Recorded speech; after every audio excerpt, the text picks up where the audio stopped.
बहुत सारी भेड़ें थी और उसका व्यवसाय था उन सभी भेड़ों को मारना, खाना या फिर बेचना। ये सारी जो भेड़ें थी उसके पास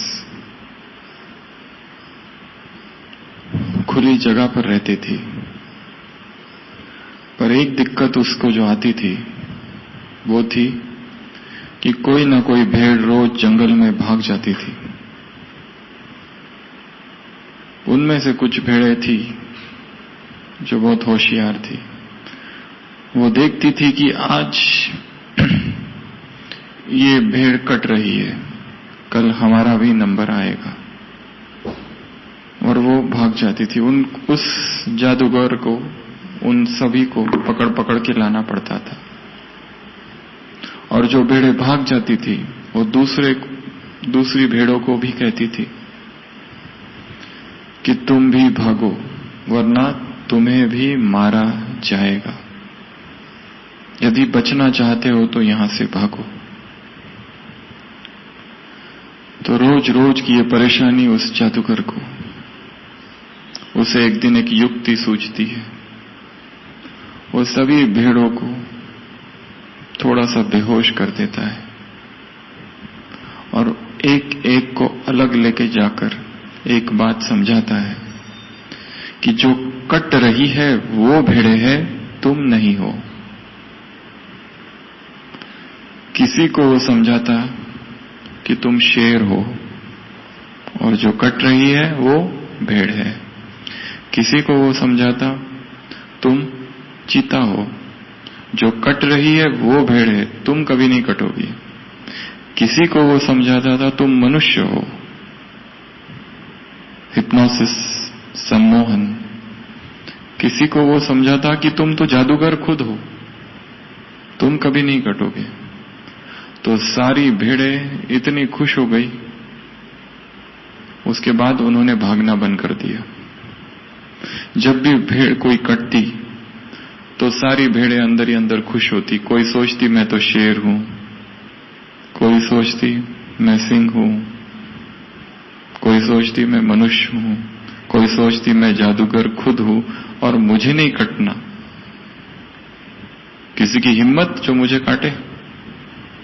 परंतु जब उसकी बारी आती थी कटने की, तब उसे पता चलता कि अब मुझे कटना है और मैं भी भेड़ ही हूं। पर तब तक बहुत देर हो चुकी होती। जो उस जादूगर ने उन भेड़ों के साथ कर दिया है, सम्मोहन करके उन्हें वह बता दिया जो वो है ही नहीं। इस जगत में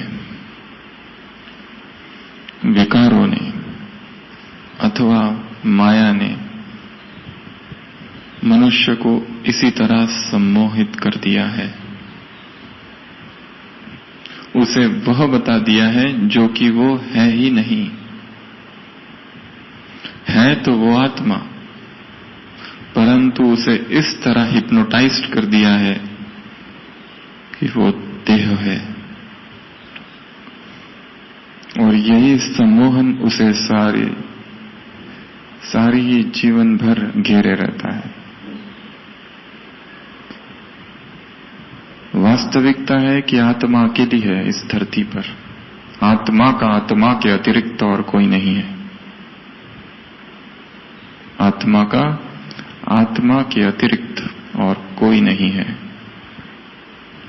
परंतु सम्मोहन ऐसा प्रगाढ़ है, इतना गहरा है कि मनुष्य सोचता है ये मेरा पति है, ये मेरी पत्नी है, ये मेरे बच्चे हैं, ये मेरे मित्र है, ये मेरा समाज है, ये मेरा राज्य है, ये मेरी भाषा है, ये मेरा देश है। इसी सम्मोहन में वो जीता है। हम सभी एक रीति से इसी तरह सम्मोहित है। इतना सूक्ष्म ये सम्मोहन है कि उससे निकलना भी मुश्किल है। पहले तो ये जानना आवश्यक है कि हम वो होकर नहीं चल रहे जो हम वास्तव में है। हमारे पास एक होता है ज्ञान होना, परंतु ये ज्ञान सूचना नहीं है। एक है ज्ञान, एक है सूचना, एक है इंफॉर्मेशन, दूसरा है नॉलेज और तीसरा है विजडम। हम अभी जिस तल पर है, हो सकता है वो केवल इंफॉर्मेशन है।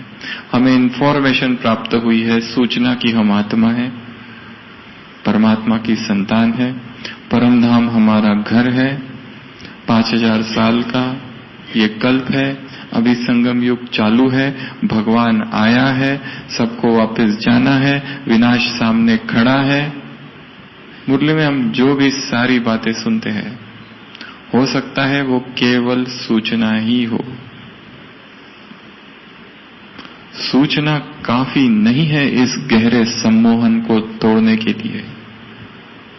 सम्मोहन कैसे किया जाता है? डॉक्टर, सर्जन जो होता है, शल्य चिकित्सक, जब किसी को ऑपरेशन करना हो, सीधा ऑपरेशन करता है क्या?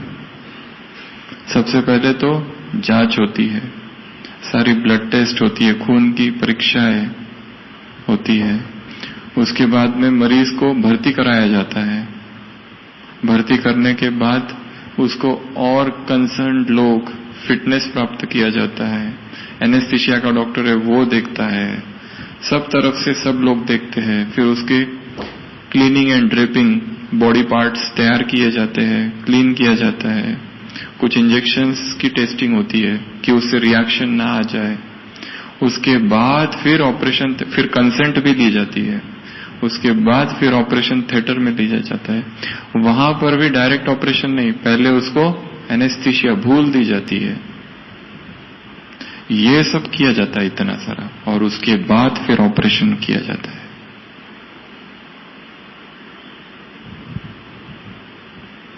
सम्मोहन की प्रोसेस जो है वो भी कुछ इस तरह ही है।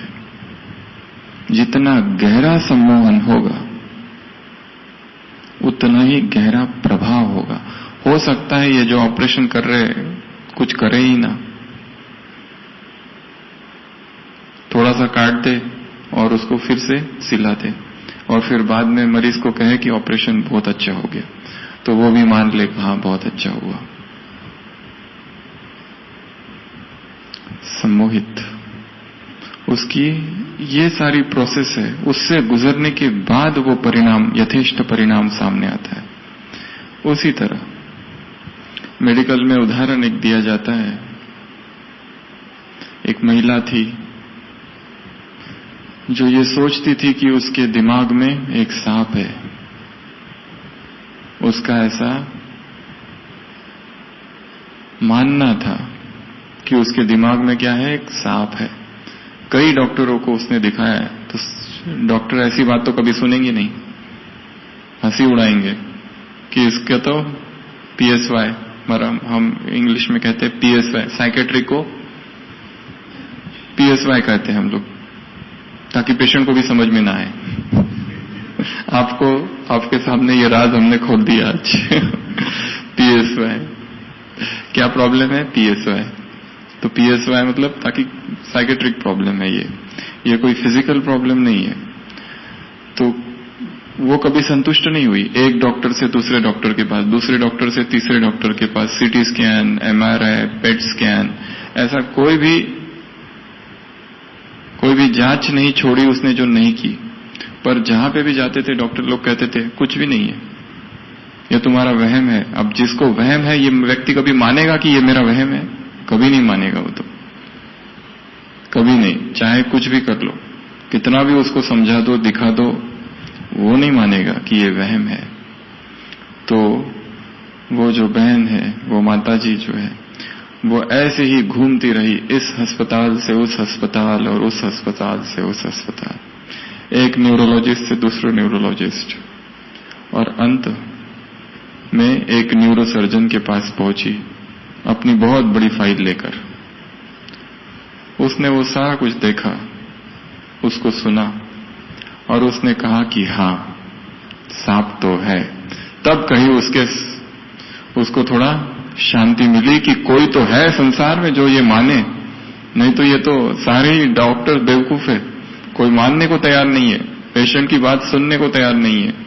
सभी कहते हैं तुम झूठ बोल रही हो, कुछ है ही नहीं जांच में। ये पहला बुद्धिमान व्यक्ति उसको मिला और उसने कहा कि तुम्हें भर्ती करना पड़ेगा, तो उसको और थोड़ी हिम्मत आई कि कुछ तो है। मतलब मैं जो कह रही थी इतने सालों तक अनडायग्नोज्ड रही, और उसने कहा ऑपरेशन भी करना पड़ेगा। उसने कहा आप जो कहोगे वो मैं आपको दूंगी। इतनी अमीर थी वो, जो भी आप कहोगे वो मैं आपको दूंगी। उसने कहा ठीक है, ये तारीख डेट दी, तुरंत नहीं कह रहे। उसने कहा अभी थोड़ा वेट करना पड़ेगा क्योंकि पेंडिंग बहुत बिजी है शेड्यूल। तो वो तो उसको तो एकदम और हिम्मत आ गई कि हाँ ऐसा ही है, ये मतलब है कोई बात। बराबर वो भर्ती हो गई, सारी जांचें फिर से हुई। उसके बाद में उसने दिखाया भी MRI में कि ये देखो सांप बैठा है। उसने कहा क्या कहूं अब, आप जो बोलोगे वो सही है। और फिर उसको ऑपरेशन की डेट फिक्स हुई। सभी डॉक्टर्स ने भी देखा उसको, वो ऑपरेशन थिएटर गाउन पहनाया गया, उसके बाल वगैरह काट दिए गए और उसको लेके गए ऑपरेशन थिएटर में, और एनेस्थीसिया दिया गया, इंसिजन दिया गया, कट किया गया और ऑपरेशन हुआ। परंतु हुआ नहीं क्योंकि कुछ था ही नहीं। ये तो एक सब कुछ क्रिएट किया गया था। और उसके बाद में उसको वार्ड में भेजा गया, आईसीयू में, फिर वार्ड, और उसको बता दिया गया कि ऑपरेशन बहुत अच्छा हुआ, सक्सेसफुल। तब कहीं उसको लगा कि हाँ, मतलब वो था। ये दुनिया के डॉक्टर तो ऐसे ही झूठे थे सारे के सारे, किसी को विश्वास ही नहीं था, यही एक सच्चा मिला। और फिर उसका वापस MRI हुआ और उसको दिखाया भी। अब उसको थोड़ी समझ में आता है उसमें काला पीला जो दिख रहा है, तो उसको दिखाया देखो पहले सांप था और हमने इस सांप को निकाल दिया, अभी नहीं है, और टाके 7 दिन के बाद निकालने पड़ेंगे। तो टाके भी निकाल दिए गए और उसे छुट्टी हुई। वो इतना खुश हुई कि डॉक्टर्स को सौगात दी, हॉस्पिटल स्टाफ को सौगात दी और सभी को सौगात देकर वो घर गई। तभी डॉक्टर कह रहा था कि ये है विधि सम्मोहन, क्योंकि उसका एक जो वहम था या भ्रम था उसको निकालने के लिए ये सब कुछ किया गया, जो कि कुछ है ही नहीं था ही नहीं कुछ, परंतु इस तरह की सिचुएशन क्रिएट की गई। क्योंकि जब तक ये सिचुएशन नहीं क्रिएट की जाती तब तक वो आत्मा संतुष्ट नहीं होती। परंतु आश्चर्य तो तब घटित हुआ जब वो पेशेंट 15 दिन के बाद फिर आ गई। उसने कहा सांप तो निकल गए पर उनके अंडों का क्या, वो 2 अंडे तो अभी भी वही है।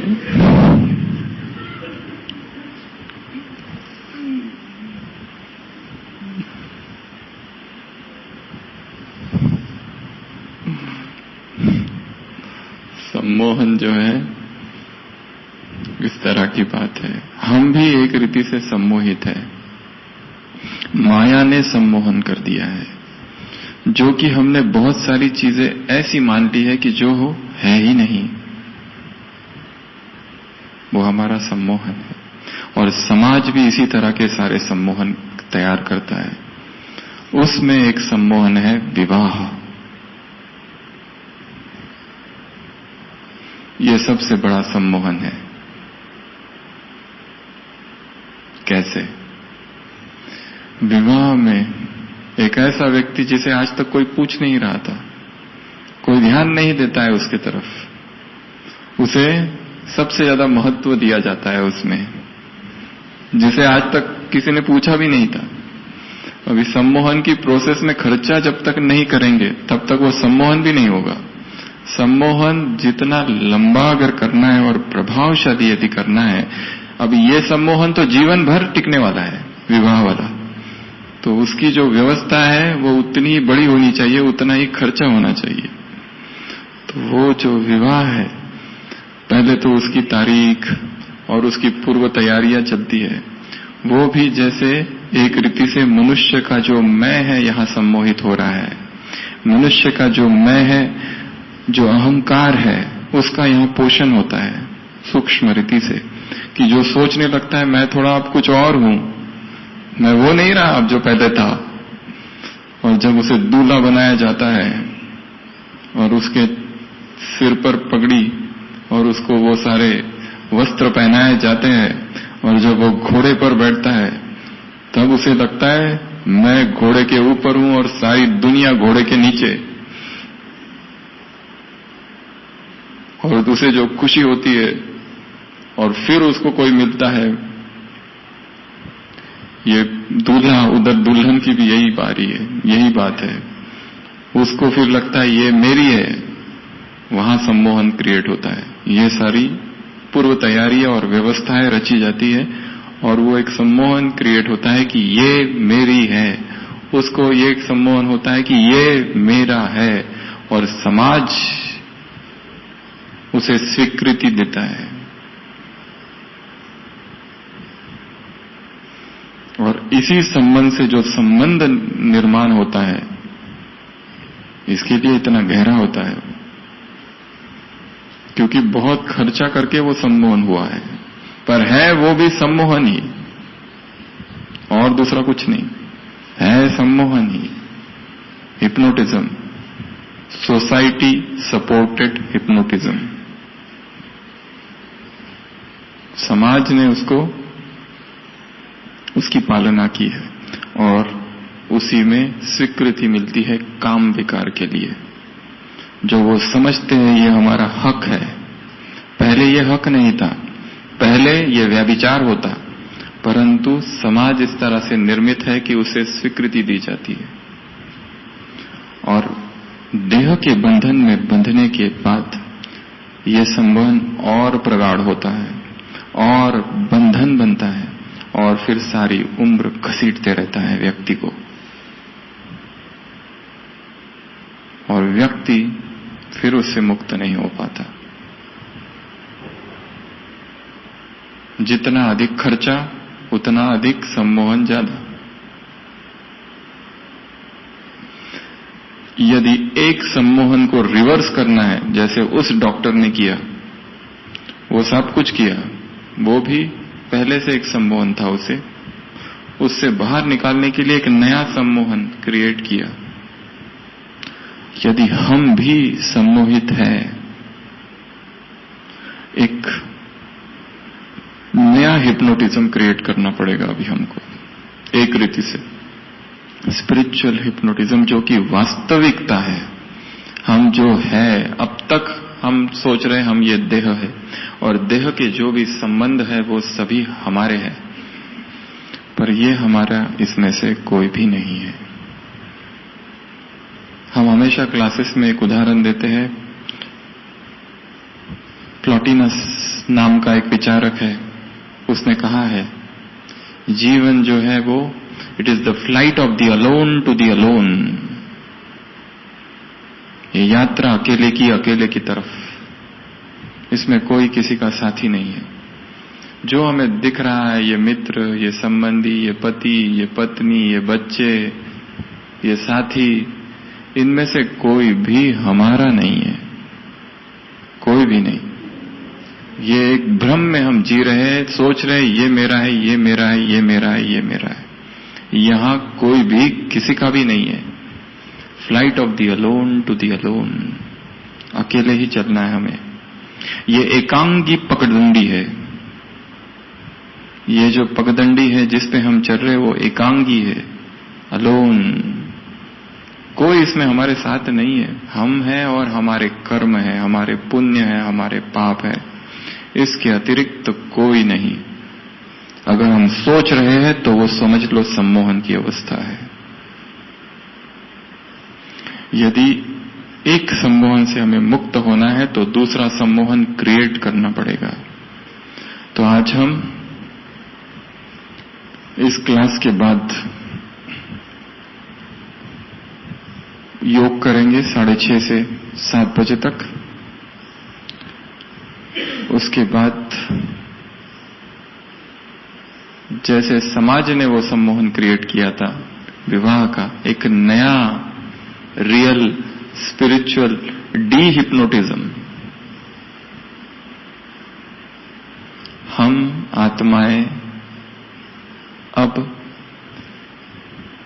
उसकी हो गई और वही हमारा अब सब कुछ है। इस भाव को जैसे दूल्हा तैयारी करता है, दुल्हन तैयारी करती है, पहले ही डेट फिक्स होती है, उतने कुछ महीने तो स्वप्न देखते रहते हैं एक दूसरों के बारे में, और या आगे के जीवन के बारे में। समय चाहिए, समय और पैसा, दो चीज खर्च होनी चाहिए, तब वो सम्मोहन बहुत गहरा होगा।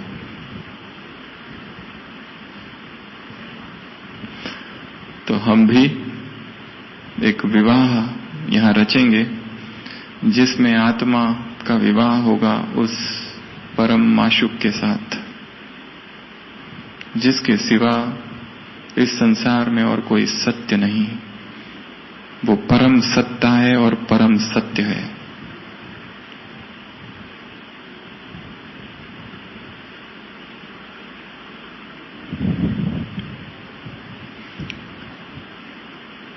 कर्मेंद्रिय जीत,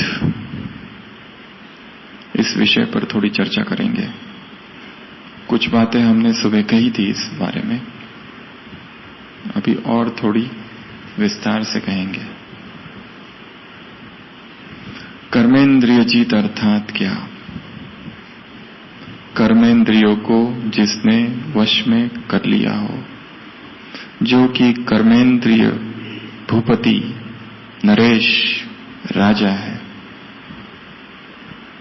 कर्मेंद्रिया जिसके अधीन है, कर्मेंद्रियों की जो उत्तेजना है, एक्साइटमेंट, आवेग, उद्वेग, वो शांत हुआ है। इतना शांत हुआ है कि वो अब स्वतः ही वश में है। नहीं तो मनुष्य का मन एक तरफ और कर्मेंद्रियां भागती रहती है, उसको दौड़ाती रहती है, भगाती रहती है। सारी उम्र अगर देखो तो यही होता है, कर्मेंद्रियां भाग रही है, उसके पीछे मनुष्य भाग रहा है। किसी ना किसी रस के वो अधीन है। क्या ऐसी कर्मेंद्रिय जीत अवस्था हो सकती है? बहुत मुश्किल है। संसार की अगर बात कहे, संसार के दृष्टिकोण से कहे तो बहुत ही ऐसे गिने चुने लोग हैं इस संसार में, हम कह सकते हैं जो कर्मेंद्रिय जीत थे, बहुत ही गिने चुने। क्या ये शर्म की बात नहीं अगर हम इतिहास को देखे, सृष्टि के इतिहास को, द्वापर से अब तक के कितनी आत्माएं हैं। एक महावीर है, एक बुद्ध है, एक गुरु नानक है, या फिर जो भी धर्म स्थापक थे, बस वही कर्मेंद्रिय जीत थे। बाकी उनके फॉलोअर्स कहां थे? कोई श्रेष्ठ भक्त, कोई मीरा, कोई तुलसीदास, कोई एकनाथ, नामदेव, तुकाराम, बसवराज, ऐसे ही कुछ संत थे जो कि बाहर थे। पर ये क्या अच्छी बात है? अगर देखो, हम कहे ये हॉस्पिटल है, इस हॉस्पिटल में 95 लोग हैं और केवल 5 ही लोग हैं जो बाहर है, जो स्वस्थ है, तो क्या ये बहुत अच्छी बात है? ये समाज भी ऐसा ही है कि समाज में जो भी लोग हैं कर्मेंद्रियों के अधीन है, वश है। हम बात कर रहे हैं ज्ञानी अज्ञानियों की मिलाकर। ज्ञान प्राप्त हो गया, 7 दिन का कोर्स कर लिया, यहां आ गए, मुरली सुन ली, मधुबन में जाके बाबा से मिल लिए, 1-2 बार भट्टिया कर ली, मुरली पर क्लास सुनी और सुनाई, कोर्स किया, कराया, मुरली पढ़ी, पढ़ाई, ये सब कुछ किया, परंतु कर्मेंद्रिय जीत बन जाना एक दूसरी अवस्था है। सारी ही कर्मेंद्रिया वश में हो जाए, ये साधना है। बिना साधना की ये हो नहीं सकता। केवल सेवाओं में भाग रहे हो ये अवस्था नहीं आ सकती है। कर्मेंद्रियों की उत्तेजना, जो चंचलता है, बाबा ने कभी कहा है कि जब कर्मेंद्रियों की चंचलता कम हो जाएगी तो समझना त्रेता तक पहुंचे हो। अभी अभी मुरली में भी आया था कुछ मास पहले। जब कर्मेंद्रियों की चंचलता कम हो जाए, खत्म हो जाए, तो समझना कहां तक अवस्था गई है, केवल त्रेता तक पहुंचने की अवस्था है। ये सारी ही कर्मेंद्रियां शीतल हो जाए, शांत हो जाए। उसमें जो आवेग है,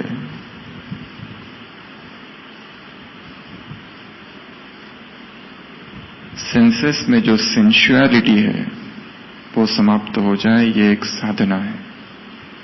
तो कर्मेंद्रिय जीत अर्थात सारी ही कर्मेंद्रियां वश में आ जाए। भक्ति में ज्ञानेंद्रिया और कर्मेंद्रिया ऐसा कहते हैं। ज्ञानेंद्रिया सूक्ष्म है, 5 ज्ञानेंद्रिया, 5 कर्मेंद्रिया। बाबा इस तरह का डिवीजन नहीं करते हैं। बाबा कहते हैं कर्मेंद्रिया, जिसमें बाबा का अर्थ होता है ज्ञानेंद्रिया। ज्ञानेंद्रिया अर्थात 5, रूप, रस, स्पर्श, शब्द, गंध। ये 5 कर्मेंद्रिया, ये 5 बाबा के शब्दों में कर्मेंद्रिया, परंतु शास्त्र और भक्ति मार्ग इन्हें ज्ञानेंद्रिया कहता है, और कर्मेंद्रिया 5 और है। तो सबसे पहला है रूप अर्थात आंख, रस अर्थात जबान, रूप, रस, स्पर्श अर्थात चमड़ी, गंध अर्थात नाक, शब्द अर्थात कान। ये 5 कर्मेंद्रिया, ये हमारे वश में आ जाए। इनका जो रस है, ये बाह्यमुखी बनाता है व्यक्ति को। मनुष्य बाह्यमुखी है इन रसों की वजह से। दौड़ा रहे हैं, ये सामने है, हम पीछे है, ये सामने है, हम पीछे है। उदाहरण दिया जाता है एक व्यक्ति का। एक गाय है, वो व्यक्ति उस गाय के दोनों ही सिंग, उसके जो हॉर्न है, उसको पकड़कर घसीट कर लेके जा रहा है। उसे उस गाय को एक कमरे में लेके जाना है। उसे पता नहीं, पहली बार ही गाय उसे दी गई है पालने के लिए।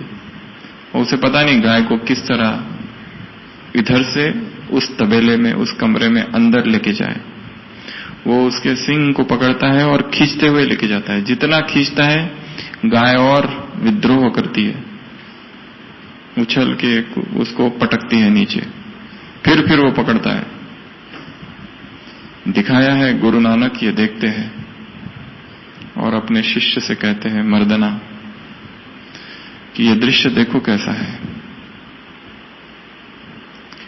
क्या करे कि जिससे वो गाय अंदर आ जाए? क्या करना चाहिए? वो उसको सिंग से पकड़कर खींचते, घसीटते हुए लेके जाने की कोशिश कर रहा है। क्या करना चाहिए? तो उसको दिखाते हैं, चारा हाथ में देते हैं वो व्यक्ति के, और कहते हैं इस चारे को उस गाय के सामने लो, और उसको दिखाते दिखाते पीछे सरको। वो अंतर उतना ही रहे, पर वो अंतर कम भी ना हो, ज्यादा भी ना हो। ज्यादा हुआ तो चलेगा, पर कम ना हो जाए। कम हो जाए तो वो तो पकड़ के खा लेगी। तो दिखाया है, वो व्यक्ति उस चारे को हाथ में देता है और गाय स्वतः ही बिना कुछ किए उसके पीछे पीछे, और कमरे तक पहुंच जाती है। गाय कमरे के अंदर, वो जो डिस्टेंस था वो उतना ही रहता है, वो पूर्ण होता ही नहीं है। कर्मेंद्रिया भी क्या है, इसी तरह रसों के पीछे भागती है, पर कभी तृप्त नहीं होती है उनके पीछे भागकर। जब पूरा बंधन आ जाता है, तब उसे पता चलता है कि मैं बंध कोई हूं। वो अंदर अंतर तो ऐसा ही रहा, तृप्ति हुई ही नहीं। तो जो भी विषय वस्तु है, भोग की वस्तुएं है, जिनका मनुष्य भोग करता है, वो सारी ही वस्तुएं मनुष्य को दौड़ाती है। सारे ही रस, 5 रस जो हमने बताए, रूप, रस, शब्द, स्पर्श, गंध। कर्मेंद्रिय जीत बनना, ये पांचों ही वश में आ जाना। बाबा ने कभी मुरलियों में कहा है, जैसे ही मैंने ब्रह्मा के तन में प्रवेश किया, सबसे पहला कार्य जो मैंने किया है वो इसकी कर्मेंद्रियों को शांत कर दिया। ये मुरली में वाक्य आया था। सबसे पहला कार्य कौन सा किया बाबा ने? शिव बाबा ने ब्रह्मा बाबा के साथ की उसकी सारी ही कर्मेंद्रियां शांत कर दी, शीतल कर दी। जब ये मुरली चली थी तो हमारे ग्रुप में कोई एक भाई कह रहा था, बाबा हमारी भी कर दे तो कितना अच्छा हो। इतना आसान नहीं है, साधना चाहिए, तपस्या चाहिए, क्योंकि कर्मेंद्रियों को रसों की आदत सी पड़ गई है। अगर रस छीन लिए जाए तो बेचैनी उत्पन्न होती है। जैसे कोई व्यक्ति रोज दारू पीता है, रोज शाम को वो शराब पीता है, अचानक उससे अगर कह दो छोड़ दो तो छोड़ेगा क्या? यदि छोड़ भी दे तो 3rd 4th day withdrawal symptoms ऐसे से हाथ हिलने लगते हैं, और तलब, बेचैनी, चिल्लाना, बहुत कुछ होता है शरीर में, क्योंकि जो रस मिल रहा था अचानक रोक दिया गया। वो व्यक्ति सोचता भी है सारे दिन भर में, शराब बहुत खराब चीज है, शराब नहीं पीनी चाहिए। ऐसा नहीं कि उसके पास ज्ञान नहीं है, पर जैसे ही शाम होती है मधुशाला याद आती है, फिर वही मधुशाला। दिन भर संकल्प करता है कि नहीं करना चाहिए, नहीं करना चाहिए, बहुत बुरी बात है। संकल्प करता है सुबह सुबह कि नहीं पीऊंगा आज से, परंतु जैसे ही शाम होती है, शाम का वो वातावरण, शाम की वो शांतता, अवध की शाम बहुत प्रसिद्ध है, हमने सुना।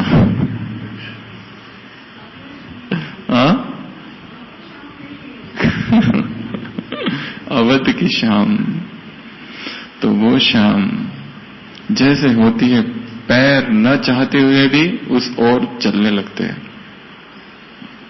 और पहुंच जाते हैं। पीता है, उसके बाद में फिर पछताता, नहीं पीना चाहिए, क्यों पिया, उससे तो ये खराबी, वो खराबी, ऐसा होता है, वैसा होता है। परंतु परवश आत्मा क्या करे बेचारी। हमने तो ये एक शराब का उदाहरण दिया, ऐसी बाकी सारी ही चीजें। नेट एडिक्शन, इंटरनेट एडिक्शन भी ऐसा ही है, जिसे उसकी आदत पड़ गई, लत नेट की, फिर वो देखे बिना नहीं रहता। सारे दिन भर अपने आप को समझाएगा अमृत वेद से लेकर, तो परंतु जैसे ही कमरे में आएंगे, रात के 10 बजेंगे, अब सोने का टाइम है, उस समय इंटरनेट याद आता है। एक डाली से दूसरी डाली, एक लिंक से दूसरा लिंक, सारे झाड़ का चक्कर लगाते हैं, परंतु आत्मा तृप्त, असंतुष्ट, और उसी अवस्था में वो सोती है, और फिर जबरदस्ती प्रयत्न पूर्वक अमृत वेला उठती भी है, परंतु योग में अनुभव नहीं। मुरली भी सुनती है, परंतु मुरली में रस नहीं। सेवाएं भी करती है, पर उन सेवाओं में टक्कर होती है अहंकार की और मैं की।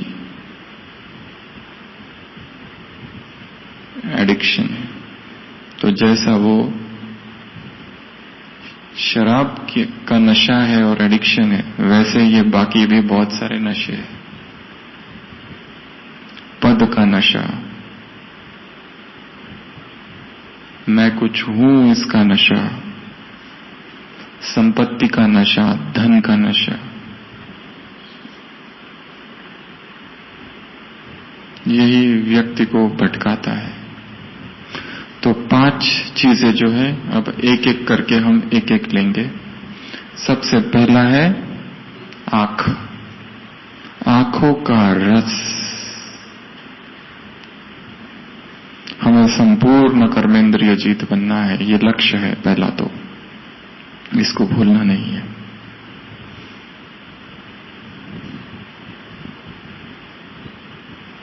आंख को किसमें रस है? आंख को देह को देखने में रस है।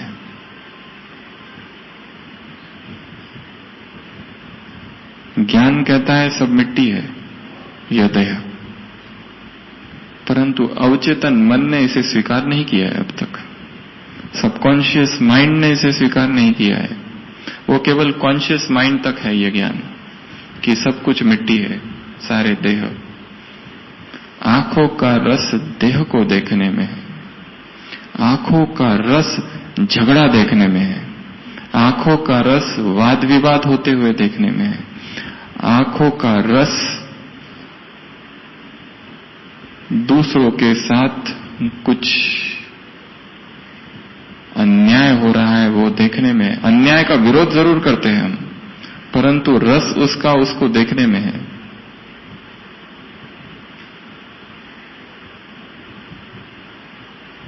कहीं ना कहीं वो चाहता है ये हो, मन की इच्छा है कि ये हो। खलील गिब्रान नाम का एक कवि है, उसने अपनी एक कविता लिखी है सास और बहू, अपनी बेटी की, माँ और बेटी के ऊपर। माँ और बेटी कितना पवित्र संबंध है, माँ को कितनी इच्छाएं होती है अपनी बेटी के प्रति, पर उसने एक ऐसी अद्भुत कविता लिखी है कि वो देखकर, वो सुनकर तो हमको लगता है ऐसा भी हो सकता है। उस कविता में माँ और बेटी को एक बीमारी होती है रात में चलने की और रात में बात करने की, नींद में। सोमनैम्बुलिज्म उसको इंग्लिश में मेडिकल में कहते हैं। Both of them suffer from somnambulism, रात को उठकर चलने की और बात करने की। तो दिखाया है उस कविता में, माँ सोई है, रात को उठती है, बगीचे में चली जाती है। बेटी भी रात को सोई है, बगीचे में चली जाती है। माँ अपनी बेटी से कहती है कि तू यहां पर भी आ गई, तेरे वजह से सब कुछ हुआ है मेरे जीवन में अत्याचार। माँ अपनी बेटी से कह रही है, पहले लोग मुझे कितना मानते थे, मेरा जो सौंदर्य है उसकी तारीफ करते थे, जब से तू आई है सबका ध्यान तेरे तरफ चला गया है।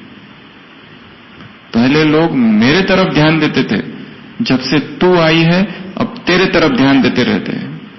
उसको बहुत गालियां देती है वो,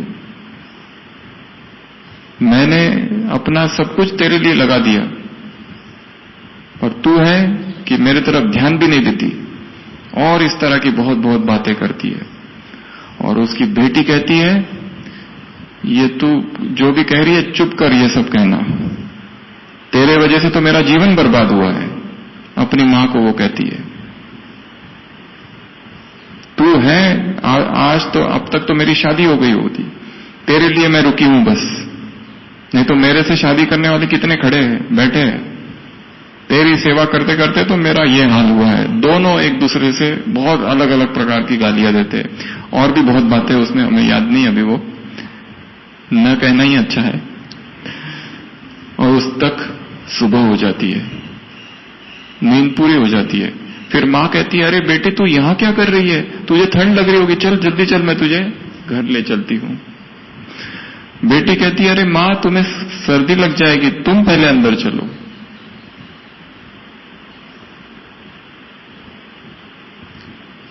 यहां कविता पूरी होती है। क्या हम वही है जो हम दिखा रहे हैं? अवचेतन में कुछ और ही है, सबकॉन्शियस में, और ऊपर से हम दिखा क्या रहे हैं? कविता में दिखाया है दोनों का एक दूसरे के प्रति इतनी घृणा नफरत के भाव है सबकॉन्शियस में। उनको भी नहीं पता वो है, उनको भी नहीं पता कि वो है। वो तो उस अवस्था में वो बाहर निकल रहा है, सबकॉन्शियस का बाहर निकलना, सम्मोहन में यही होता है, सबकॉन्शियस में जो है, अवचेतन में जो, उसको बाहर निकालना।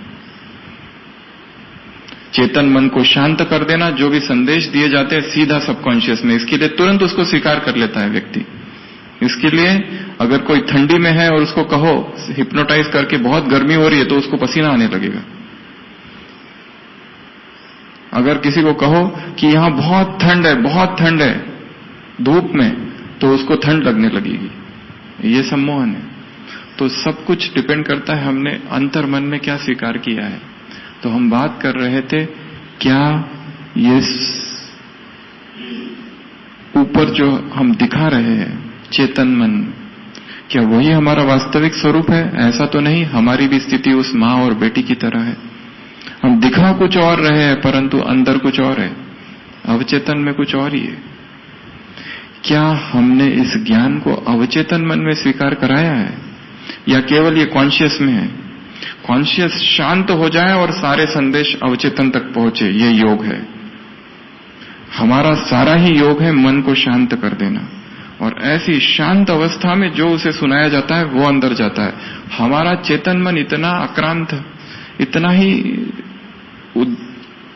उत्तेजित है, उस अवस्था में हम ज्ञान को सुन रहे हैं। वो कुछ भी अंदर नहीं जा रहा है, वो केवल ऊपर ऊपर तैर रहा है। अगर अंतर मन से हम स्वीकार कर ले एक एक सोमान को, तो हमारी अवस्था ऊंची हो जाए। तो हम बात कर रहे थे आंख की। आंख क्या देखना चाहती है? देह को देखना चाहती है, परंतु हमने अंतर मन को अब तक ये नहीं स्वीकार कराया है ये देह है क्या, अर्ध सत्य है ये। जो सुबह हम कह रहे थे कि देह जो है उसके देखना है तो उसके वास्तविक स्वरूप को देखो। वो बीमार होता है उस स्वरूप को देखो, वो बूढ़ा होता है उस स्वरूप को देखो, वो जो मरता है और मृत देह होता है उसको कहते भी क्या है? Dead body. अगर जब तक आदमी जिंदा है तो हम क्या कहते हैं? उसका नाम लेते हैं। जब कोई मर जाता है तो क्या कहते हैं? बॉडी को यहां से उठाकर वहां रखो। नाम भी नहीं लेता कोई कहता है रमेश भाई, आशीष भाई। डेड बॉडी को कोई नहीं कहता। क्या कहते हैं? बॉडी को यहां से उठा के वहां रखो, बॉडी को यहां से उठा के वहां रखो, बॉडी कहते हैं मरने के बाद। ये इस देह की गति है। अगर देखना ही है तो वास्तव में देह क्या है वो देखो। ये अस्थि पंजर,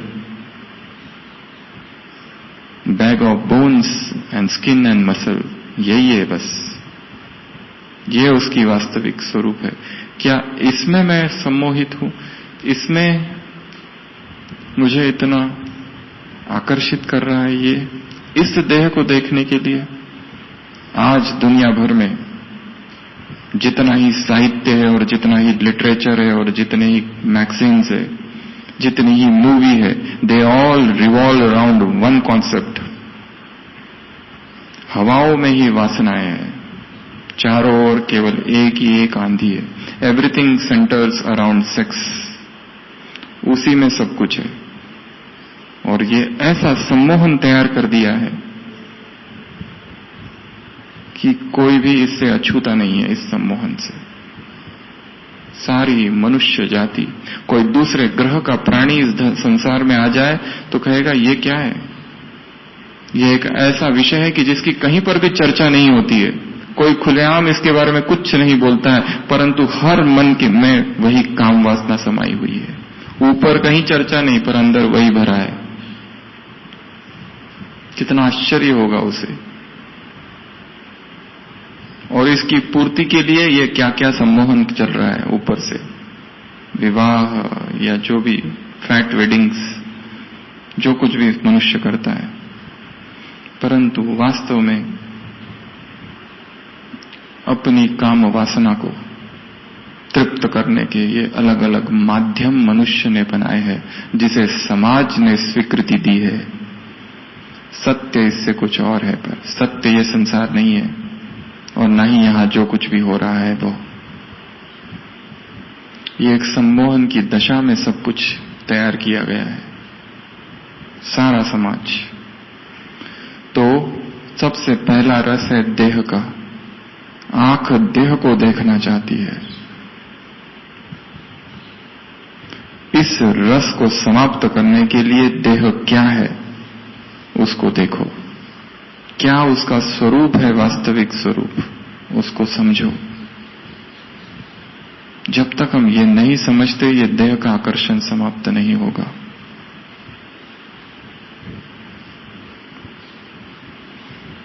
इसके लिए कभी कभी अस्पताल में भी चक्कर लगाया करो। कोई परिचित है उससे मिलने नहीं, अपरिचित से मिलने। ह्यूमन क्राई क्या होती है उसको भी समझो। क्या है इस जीवन की वास्तविकता? ये देह जिसके प्रति मैं इतना आकर्षित हो रहा हूं, क्या है इस देह में? वहां जाकर वैराग आएगा। दूसरा स्थान है पीछे, शमशान घाट। जलती हुई चिताओं को देखना, यह अभ्यास है एक।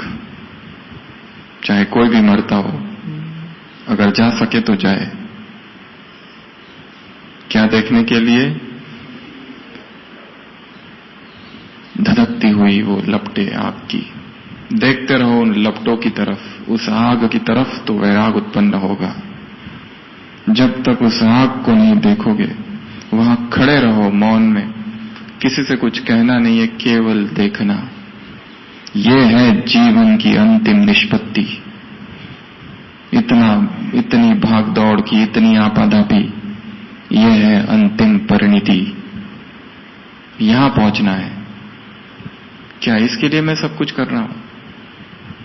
इतना विस्तार जो कर रहा हूं, इतना भाग रहा हूं, क्यों भाग रहा हूं? जबकि बाबा कह रहे हैं अब घर जाने का समय, फिर भी हमारी भाग दौड़ चालू है। हम रुक नहीं रहे, इतना तेज गति से भाग रहे हैं कि कुछ दिख रहा है, सामने मिलने वाला है। कोई धन, कोई संपत्ति, कोई बंगला, कुछ तो दिख रहा है सामने। हमें चाहिए वो। भाग रहे। क्यों भाग रहे? क्योंकि सभी भाग रहे हैं। मुंबई गए हैं कोई? कैसे भागते हैं वहां स्टेशन पे, देखा ना लोग? दादर स्टेशन पर जाकर खड़े हो जाओ, देखो लोगों को क्या कर रहे हैं। 5 मिनट भी किसी के पास टाइम नहीं है बात करने के लिए। किसी से कहो कहां जा रहे हो, वो कहते हैं बस जा रहे हैं। क्यों जा रहे हो? क्योंकि सब जा रहे हैं। भाग ही रहे। कब से भागना चालू किया पता नहीं, 10 साल, 20 साल, 40 साल, 50 साल, 60 साल, तब से भागना चालू कर रहे हैं, अब से भाग ही रहे।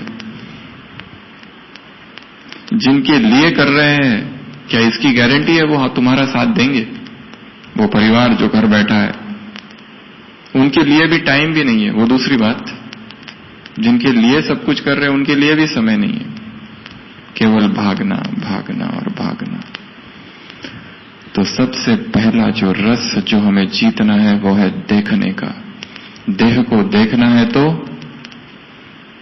वास्तविक स्वरूप को देखो। कैसे ये देह जल जाता है, कैसे ये देह भस्म हो जाता है, कैसे इस देह को सारी बीमारियां आ जाती है, कैसे बुढ़ापे में जब दांत गिर जाते हैं, खाने की फिर भी बहुत इच्छा है पर खा नहीं सकता व्यक्ति। आंखों से दिखाई नहीं देता है, कानों से सुनाई नहीं देता है, चल नहीं पाते, हड्डियां कमजोर है, पर वासना नहीं मरती। यही आश्चर्य है। The spirit is ready but flash is weak. Bible में लिखा है एक जगह, आत्मा तो जाना चाहती है पर फ्लैश इज वीक। ऐसी अवस्था में पहुंचता है व्यक्ति, तब धर्म के बारे में और ईश्वर के बारे में सोचता है। जब एक पैर कब्र में लटका हुआ है और दूसरा बाहर, तब सोचता है क्या करे पुरुषार्थ। पुरुषार्थ करने का समय अब है, जब हम युवा है। मरणासन्न व्यक्ति नहीं पुरुषार्थ कर सकता। जो कुछ करना है अभी करना है, जबकि फ्रेश ब्लड है। युवा जब मैं कह रहा हूं, उसका संबंध शरीर की आयु से भी नहीं है। युवा मन की अवस्था का नाम है। Youth is the state of the mind, it has nothing to do with body. देह से उसका संबंध नहीं है। दादी जानकी यूथ है या ओल्ड है, क्या कहेंगे? यूथ है ना, रूहानी यूथ है। कैसा उमंग और कैसा उत्साह। परसों ही हमने सुबह दादी को देखा, क्या चमक थी दादी के चेहरे पर, जबरदस्त, गजब की चमक थी। ऐसा उत्साह था, पता नहीं जैसे कि कोई बॉम्ब फटने वाला है, ऐसा वो उत्साह था अंदर। तो युद्ध एक स्टेट ऑफ माइंड है, उसका देह से कोई संबंध नहीं है। सदैव युद्ध रहे, ये लक्ष्य है। कल की मुरली में 4 बातें जो कही है, उसमें पहली बात यही है, पूरी उत्साह के ऊपर, उमंग के उत्सव के ऊपर, सब कुछ नया हो। तो ये नवीनता का नाम युवा है, युवा धन कहा जाता है। तो आंखों को, देह को देखने में रस है, और बहुत रस है, उसकी चर्चा हम नहीं करेंगे, वो आप सबके लिए होमवर्क। जो मुख्य रस है वो देह है।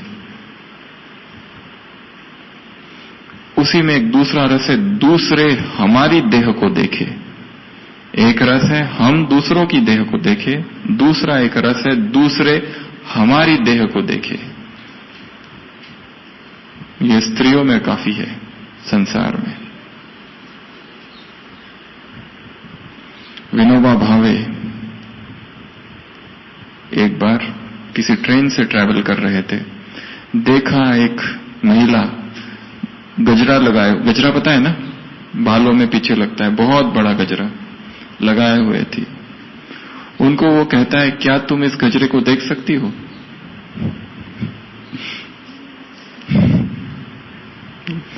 वो कहती है नहीं। तो किस लिए लगाया है? दूसरों को आकर्षित करने के लिए।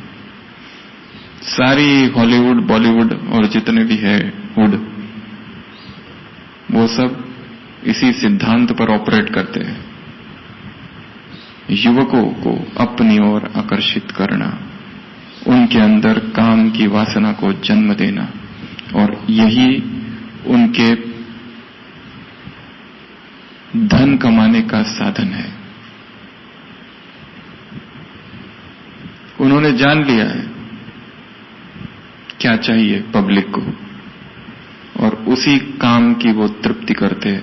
थाली में परोसकर वही बातें दिखाते हैं, तड़का और मसाला डालकर, जिससे काम विकार प्रदीप्त हो। ये बेड़ा उन्होंने ले रखा है, और इसी जाल में सारी मनुष्य जाति फंस गई है। इस सम्मोहन है ये भी एक तरह से। तो सबसे पहला था आंख, दूसरा कान, शब्द,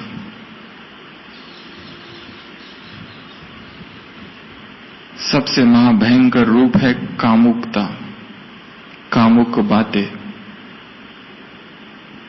सेक्सुअल टॉक्स सुनना। वो उसका सबसे ग्रॉसेस्ट फॉर्म, सबसे स्थूल, सबसे विकारी, सबसे भयंकर, सबसे भयान रूप है। और यही संसार में सब जगह दिखाया जाता है, सुनाया जाता है। वो उसका फर्स्ट है, ये सुनना। काम विकार से संबंधित जो कुछ है वो सुनना, ये भी एक रस है। ये सुनने की आदत जिसको पड़ जाती है वो वही सुनना चाहता है। देखना और सुनना दोनों कंबाइंड है। केवल देखने से तृप्त नहीं होता है, वो सुनना भी चाहता है, क्या कहा जा रहा है, एक्टर और एक्ट्रेस क्या कह रहे हैं एक दूसरे से, वो सुनना चाहते हैं। ये भी एक रस है। सबसे पहले तो इस रस का त्याग, उसके बाद सुनने जैसी संसार में बहुत कुछ नहीं है, पर वो सुनना चाहते हैं।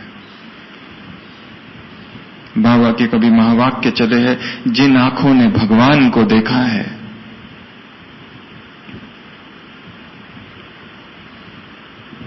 वो संसार की व्यर्थता, संसार में जो भी नकारात्मकता है उन्हें नहीं देख सकती। जिन कानों ने भगवान को सुना है वो व्यर्थ नहीं सुन सकती। जिन मुख से हम भगवान की महिमा गाते हैं वो मुख कभी दुख देने वाले वचन नहीं बोल सकते।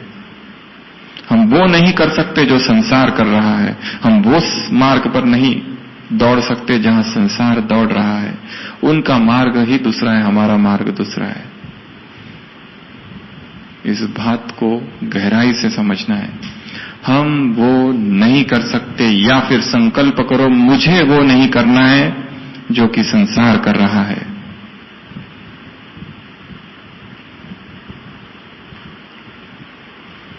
क्योंकि हम अलग है, अल्लाह लोक। तो कान सुनना चाहते हैं। निंदा सुख, हिंदी में एक शब्द है निंदा सुख, अर्थात निंदा कोई कर रहा है किसी की, वो हम सुनना चाहते हैं। एक तो महाभयंकर रूप है काम, और बाकी ये सारे हैं निंदा, किसी की ग्लानि, किसी के अवगुण। हम ऊपर से तो कहते हैं कि हमें किसी के अवगुण नहीं सुनना है, देखना है, परंतु जब कोई सुनाए तो हमें अच्छा लगता है। अव्यक्त महावाक्य 95 के बाबा ने कहा है, जितना जो समाचार दिलचस्प होगा, इंटरेस्टिंग, उतना ही उसमें व्यर्थ होगा। और आज इस यज्ञ में ही अगर देखें तो बहुत सारा व्यर्थ है। अब हमारे ऊपर है हम क्या सुने और क्या न सुने। एक और है कोई हमारी ग्लानि कर रहा है, वो हम सुनते हैं, सुनते इसमें रस तो नहीं है, पर हम जानना चाहते ये कह क्या रहे हैं हमारे बारे में। फिर हम देखेंगे, थोड़ी योजना बनाएंगे, फिर हम भी कोई कम थोड़ी है। हमारे बारे में ऐसा कहा, हमारे सामने तो बहुत अच्छा कहते हैं, और हमारे पीछे हमारी ग्लानि। अपने गुप्तचर लगाते हैं, उसने हमारे बारे में क्या क्या कहा, पता करके आओ। ये कहा, अब हम भी कहेंगे, वो भी इनडायरेक्टली, उसको सुनाओ जाके कि हमने ऐसा यहां कहा। यह भी एक सूक्ष्म रस है। इस रस से भी स्वयं को मुक्त करना है। कानों का रस है ये। कान, वो एक महावीर थे जिनके कानों में लोगों ने कील ठोके, परंतु अप्रभावित रहे। कानों से रक्त धारा बहने लगी, क्योंकि वो बोलते नहीं थे, मौन थे। उनके मौन के समय में इतना लोगों ने उन्हें सताया, बहुत सताया। जिस गांव में गए कहीं पत्थर मारे, बहुत सताया, पर वो मौन थे। सब कुछ किया, बहुत सहन किया। उनकी बातें छोड़ो। इसी यज्ञ में अगर ब्रह्मा बाबा के जीवन को यदि हम स्टडी करें, आर्य समाज बहुत ज्यादा विरोध में था यज्ञ के। क्यों? क्योंकि उनकी धारा स्वामी दयानंद सरस्वती पर आधारित है, जो कि वेद को ही सब कुछ मानते हैं। वेद वाक्य ही सब कुछ है। भक्ति को वो लोग नहीं मानते, वेदों को मानते हैं। और ब्रह्मा कुमारी अर्थात हम सीधा वेदों के अगेंस्ट है हमारा सारा ज्ञान। वेदों को हम मानते ही नहीं। इसके लिए सबसे अधिक विरोध यज्ञ को जो आर्य समाज के द्वारा हुआ। जब भी हमारी कोई प्रदर्शनी होती थी, वहां आर्य समाजी बाहर आकर खड़े हो जाते थे, अपनी पर्ची लेकर, ब्रह्मा कुमारी पाखंड, और जो भी निकलते थे लोग उनके हाथ में थमाते थे। ऐसा जबरदस्त विरोध हुआ। पर मुझे नहीं लगता है, हमने कभी सुना ही नहीं कि ब्रह्मा बाबा को कभी क्रोध आया, या उन्होंने कभी कहा कि इनका विरोध हम करें, मानहानि का केस दर्ज करें, कभी नहीं। कैसी बेहद की वो धैर्य होगा, वो कैसी सहनशीलता होगी। धैर्य का भी सागर, भगवान जो है वो धैर्य का भी सागर है। हम ये एक गुण उसमें ऐड करना चाहते हैं। बाकी तो हम कहते हैं ज्ञान का, गुण का, वो धैर्य का भी सागर है। ब्रह्मा है तो ब्रह्म, शिव बाबा है तो ब्रह्मा भी है, धैर्य का सागर। जो लिख सकते हैं वो इस पर लिखे, धैर्य का सागर वो कैसे है, कितना उसका धैर्य है। देखो, जो भविष्यवाणियां उसने तब कर रखी थी, 60s में साकार मुरलियों में आता है, वो अभी पूर्ण हो रही है। इतने सालों का उसका धैर्य है। तब वो पूर्ण नहीं हुई, तब तो विरोध चालू रहा। धैर्य, वो धैर्य का सागर है। तो कान से हम निंदा, ग्लानि, ये सब कान के रस है। हमारे कान जो है वो ईश्वर ये महावाक्य सुने, उसी में वो रस ले। ये यदि रस हमें खींचता है तो ये गिराने वाला रस है। तुलसीदास ने लिखा है, जिनके श्रवण समुद्र समाना। भगवान की कथा सुनते सुनते जिनके श्रवण जो है वो समुद्र की तरह है, जहां पर भी प्रभु की कथा है वो वहां पहुंच जाते हैं। और हरि अनंत, हरि कथा अनंता। हरि जैसा है उसकी कथा, उसके वाक्य, उसके महावाक्य भी अनंत है। उसको सुनने के लिए कान हमारे समुद्र की तरह हो जाए, उसको सुनने के लिए वो लालायित हो जाए, ना कि संसार के समाचार को। एक दूसरा जो व्यर्थ है वो है संसार समाचार, कहां क्या क्या हो रहा है, ये भी जानने की बड़ी उत्सुकता होती है। कोई लोग न्यूज़पेपर पढ़ते, एक खबर पढ़ते हैं, एक घंटा हर एक चीज पढ़ते हैं। क्या उतनी आवश्यकता है उस व्यर्थ? क्या है उसमें? काम और क्रोध से हुए अत्याचार और कुकर्म और विकर्म और दुष्कर्म के अतिरिक्त तो उसमें कुछ भी नहीं है। एक ही चीज है उसमें, यहां ये हुआ, वहां वो हुआ, इसने ये कहा, उसने वो कहा, इसके अतिरिक्त कुछ नहीं। यहां यदि हमें पढ़ना है तो इस आधार से पढ़े, इसलिए पढ़े कि रावण की क्या प्लानिंग है वो जानने के लिए। वो भी सब कुछ पढ़ने की जरूरत नहीं, थोड़ा थोड़ा जो मुख्य उतना जान लिया काफी है। उसमें ही डूबे रहना ये व्यर्थ है सुनना। फिर है स्पर्श, चमड़ी, तीसरा। इसमें बहुत सारी बातें हैं पर हम एक ही बात लेंगे, देह को स्पर्श करने की इच्छा।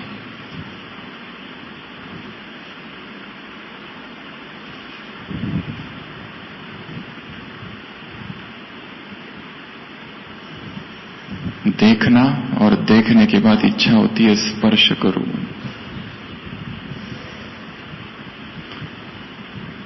इसको स्पर्श करते समय कोई भाव मन में नहीं उत्पन्न होता है। इसको स्पर्श कर रहे हैं, कुछ भी भाव उत्पन्न नहीं होता है।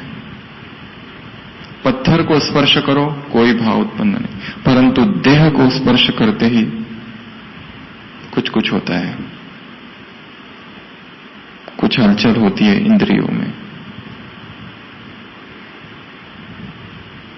ये देह, ये जैसा सुबह भी कहा था, touch born happiness is conducive to pain. जो भी स्पर्श से उत्पन्न सुख है अंततः वो दुख में ही परिवर्तन होगा, चाहे वो किसी भी तल का वो स्पर्श हो देह का।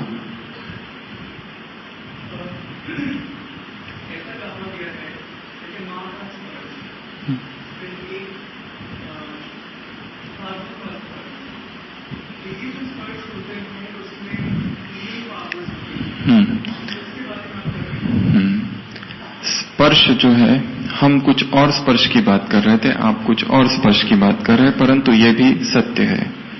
एक है मां का स्पर्श। वास्तव में स्पर्श इतना महत्वपूर्ण नहीं है, उसके पीछे मन जो है, उसकी क्या भावनाएं हैं, उसमें क्या है, वो महत्वपूर्ण है। एक व्यक्ति है जो कि सन्यासी है, जिसने कभी स्त्री को देखा ही नहीं है, वो जब उतर के नीचे आता है बाजार में और स्त्री को देखता है, उसे पता भी नहीं कि इसको स्पर्श करना चाहिए कि नहीं करना चाहिए। जैसा उदाहरण दिखाया है महाभारत में व्यास का, व्यास और उनका बेटा शुकदेव। शुकदेव परम ज्ञानी दिखाया है।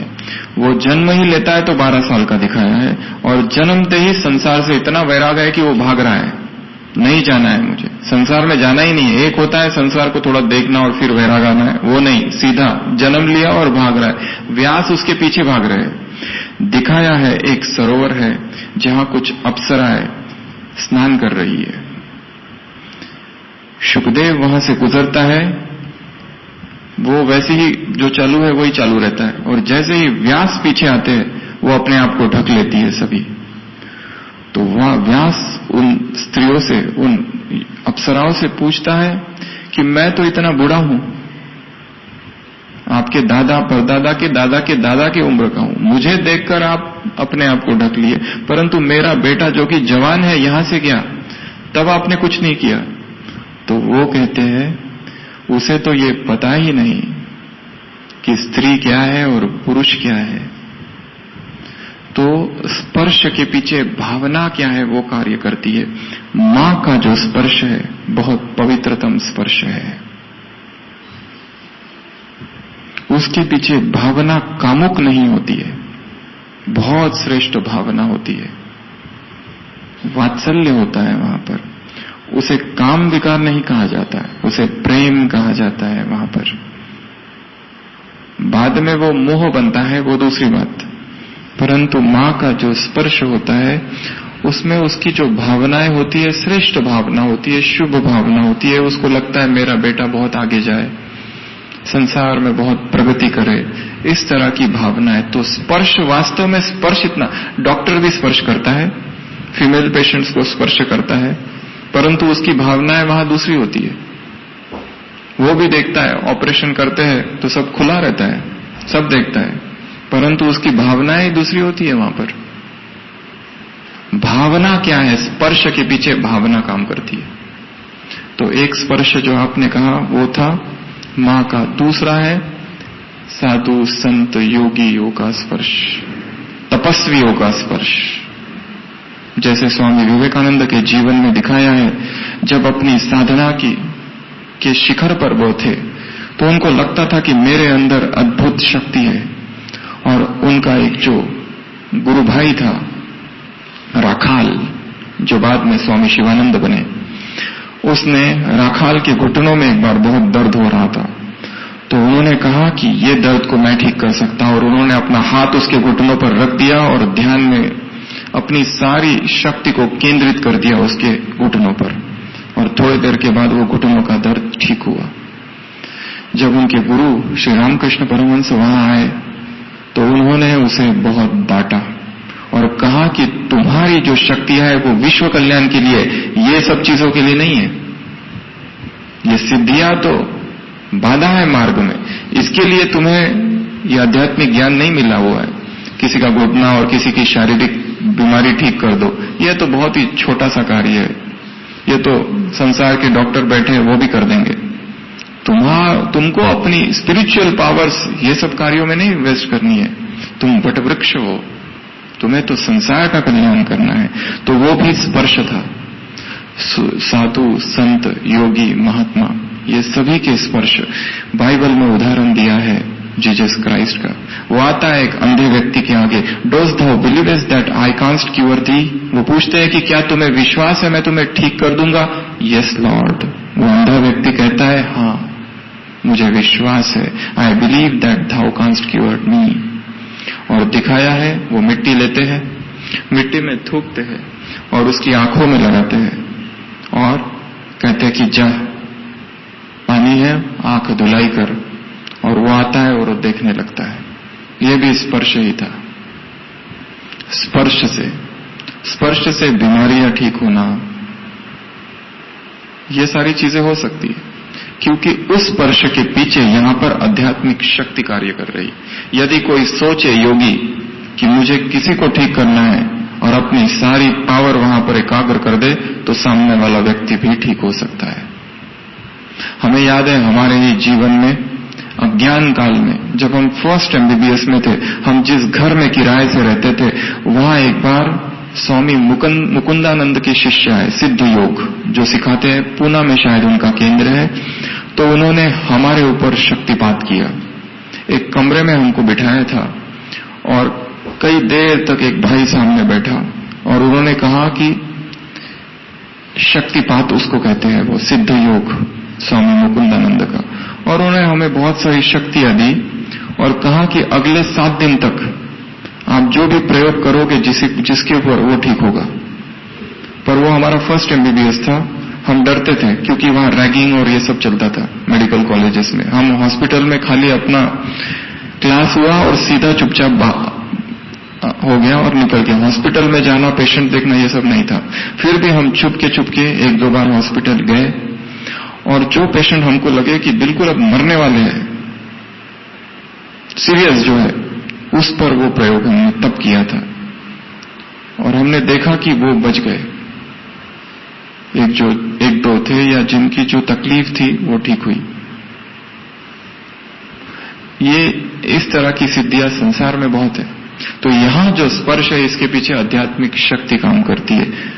हम जो आज चर्चा कर रहे हैं वो काम विकार की चर्चा कर रहे हैं कि उस भाव से स्पर्श करना। वो दिखाते हैं ना, 2 बौद्ध भिक्षुक, एक बूढ़ा एक जवान जा रहे हैं और बीच में एक नदी आ गई। वहां पर एक, सबने सुनी होगी कहानी, एक स्त्री खड़ी है, वो जा नहीं सकती, उसको भय लग रहा है। तो वो युवक उसको उठा लेते हैं, आगे तक छोड़ देता है। तो जो बूढ़ा भिक्षु है बहुत क्रोध से भर जाता है क्योंकि नियमों का भंग किया, और वो युवा है और ये किया, किसी को हाथ लगाया। वो कहता है तुमने उसे हाथ क्यों लगाया? तो वो कहता है सन्यासी मैं तो उसे वहीं छोड़ के आया, उसको तो आप पकड़े हो। वो दूसरे अर्थों में कहानी है, परंतु ये जो यहां भाव था मदद करने का। अभी जो आर्मी और उत्तराखंड में जो भी यहां वहां त्रासदी होती है, मिलिट्री के लोग जाते हैं, तो वो ये नहीं देखते ये स्त्री है या पुरुष है। उनका भाव होता है बचाना, सबको बचाना, रक्षा करना है सबकी।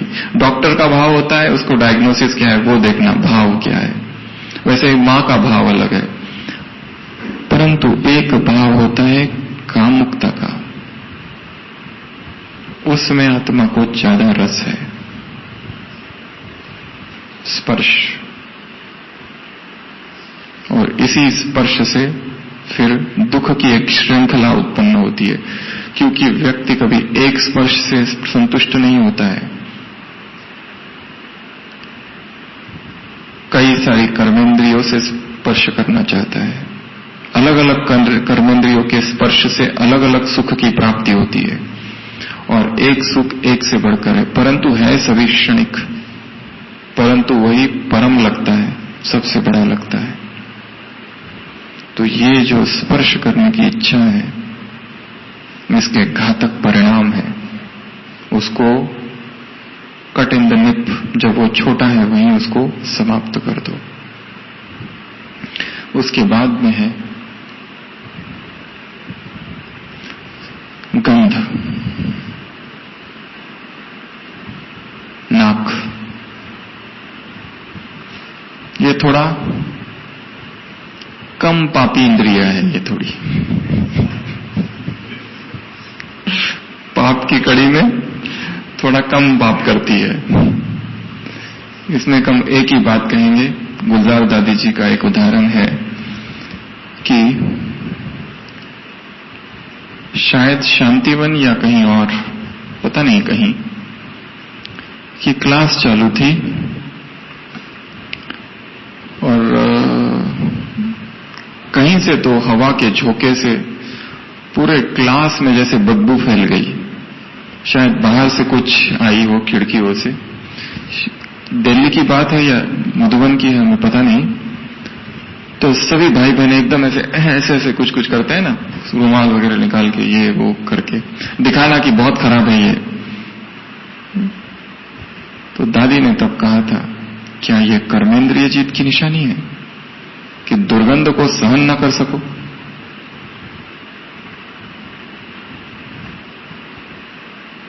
मुंह के सारे एक्सप्रेशन, फेस के सारे एक्सप्रेशन बदल जाते हैं। पता नहीं कौन कौन से एक्सप्रेशन करते, घृणा, तिरस्कार, और जिसने वो दुर्गंध फैलाई है उसके प्रति घृणा, सब कुछ भाव वहां पर आ जाते हैं। दादी ने प्रश्न पूछा था, क्या यह कर्मेंद्रिय जीत की निशानी है? इस संसार में सब कुछ है, सुगंध है, दुर्गंध है, सड़ांध भी है, सब है। सब कुछ सहन कर लेना। और अंतिम जो है वो है ये सबसे कातिल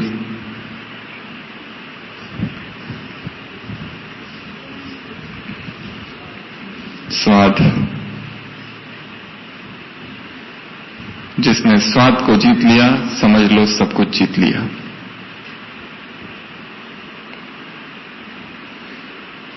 रसेंद्रियों को जब तक वश में नहीं करेंगे तब तक जनेंद्रिय वश में नहीं हो सकते।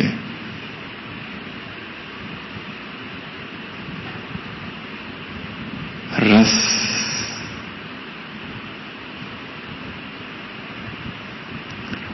ये है बस। यहां जाने के बाद फिर कुछ पता नहीं क्या हो रहा है। मामला केवल यहां तक है, यहां तक। यहां से नीचे चला जाए, उसको कुछ ज्यादा नहीं चाहिए, इसको चाहिए बहुत।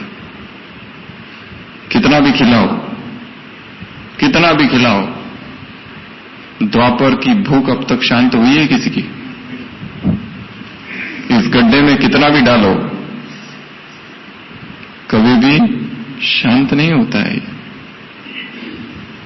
उसको और चाहिए, और चाहिए, और चाहिए।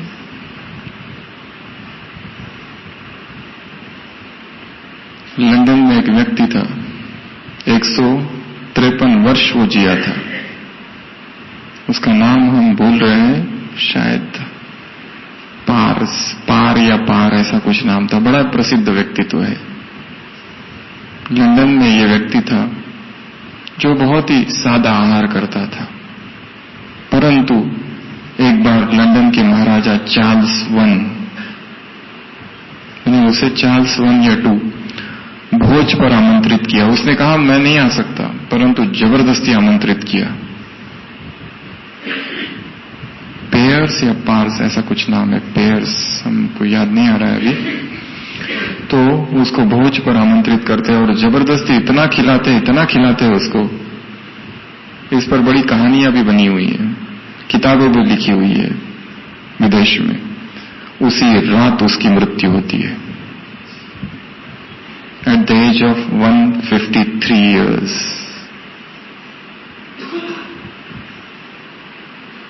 ऑटोप्सी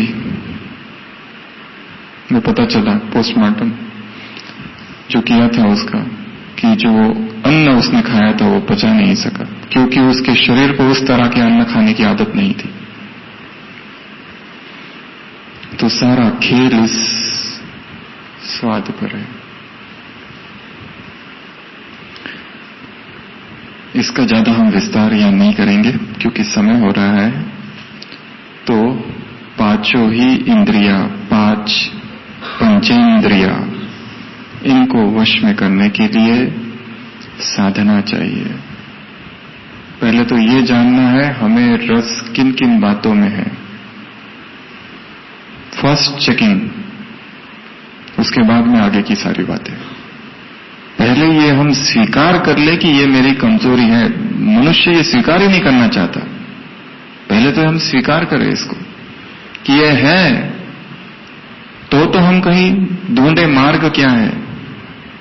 दुखस्य कौन कारण, कारण क्या है इस दुख का जो हमारे जीवन में है। इतना ज्ञान योग सब करके भी हम खाली है, क्यों? जरूर किसी न किसी इंद्रिय से हमारी शक्ति का लीकेज हो रहा है, उसको वहीं रोक देना। कर्मेंद्रिय जीत, मैं कर्मेंद्रिय जीत आत्मा हूं, मैं स्वराज्य अधिकारी आत्मा हूं, मैं राज ऋषि हूं। कल की मुरली कुमारों से मुलाकात, बाबा ने सम्मान दिया है कुमार अर्थात राज ऋषि, राज अर्थात स्वराज्य अधिकारी।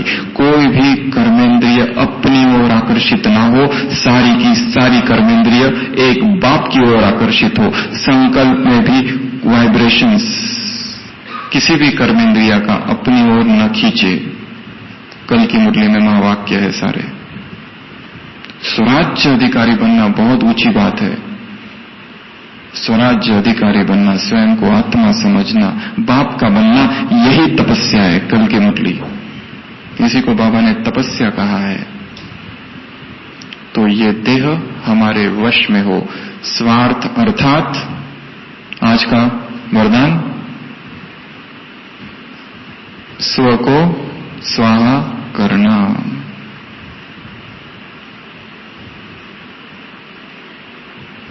स्वार्थ अर्थात जिस रथ में हम विराजमान हैं उसके हम मालिक हो। एक बहुत अच्छा सम्मान है, मैं इस देह का मालिक हूं।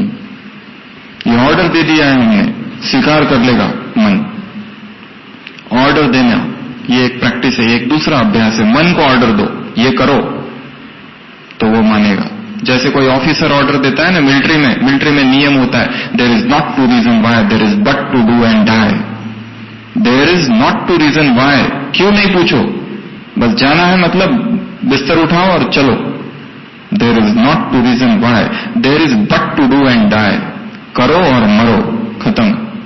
पूछना ही नहीं, दाएं क्यों मुड़ना है, बाएं क्यों मुड़ना है। ऑर्डर आया, जाना है, शत्रु सामने खड़ा है, निकलो। ये आर्मी के नियम है। तो वैसे वहां ऑर्डर मिलता है, तो हम अपने संपूर्ण सम्मान की स्टेज पे स्थित हो जाए। मैं स्वराज्य अधिकारी आत्मा हूं, मैं राज ऋषि हूं, मैं अधिकारी आत्मा हूं, मैं कर्मेंद्रिय जीत आत्मा हूं, मैं जितेंद्र हूं, मैं जितेंद्रिय हूं। इस सम्मान की सीट पर पूर्ण बैठकर पूर्ण अधिकार से ऑर्डर करो, हे मन, हे बुद्धि, हे शरीर, हे इंद्रिय, मैं तुम सभी का मालिक हूं। ये स्वराज्य अधिकार की अवस्था है। तो अभी 7 बजे है, एक 15 मिनट के लिए हम थोड़ा योग करेंगे। उसके बाद सभी ऊपर चलेंगे, वहां पर सामूहिक सम्मोहन, आध्यात्मिक सम्मोहन। तो योग में हमें अभी क्या करना है?